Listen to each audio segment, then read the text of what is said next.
আরব আমিরাতের বিপক্ষে লজ্জাজনক হারের পর নতুন চ্যালেঞ্জের মুখোমুখি হচ্ছে বাংলাদেশ। এবার প্রতিপক্ষ পাকিস্তান। 3 ম্যাচের টি-20 সিরিজের সবকটি হবে লাহোরে। আগামীকাল রাত 9টায় হবে প্রথম ম্যাচ। আসন্ন টি-20 বিশ্বকাপকে মাথায় রেখে পাকিস্তানের বিপক্ষে সিরিজ খেলবে বাংলাদেশ। তবে 5 ম্যাচের সিরিজ হওয়ার কথা থাকলেও ভারত পাকিস্তান উত্তেজনায় তা নেমে এসেছে 3 ম্যাচে। সবশেষ টি-20 সিরিজে সংযুক্ত আরব আমিরাতের কাছে 2-1 হেরেছে বাংলাদেশ, যেখানে ব্যাট হাতে আলো ছড়াতে পারলেও বোলিংটাই এখন দুশ্চিন্তার কারণ।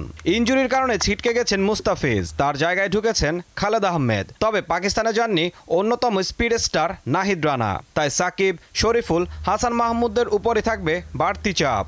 এদিকে বাংলাদেশ দলের নতুন pace bowling coach Shaun Tait প্রথমবার দলের সঙ্গে যোগ দিয়েছেন।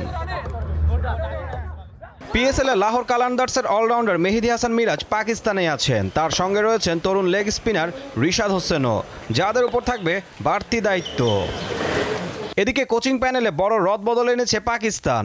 নতুন কোচের দায়িত্ব পেয়েছেন নিউজিল্যান্ডের মাইক হেসন। সহকারী কোচ হিসেবে দলের সঙ্গে যুক্ত হয়েছেন অস্ট্রেলিয়ার অ্যাশলি নফকে। তবে বড় খবর, 16 সদস্যের দলে জায়গা পাননি পাকিস্তানের 3 বড় তারকা বাবর আজম, মোহাম্মদ রিজওয়ান এবং শাহিন শাহ আফ্রিদি।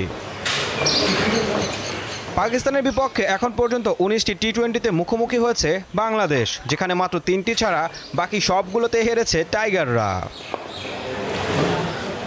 ঈশান হাসান, দীপ্ত স্পোর্টস।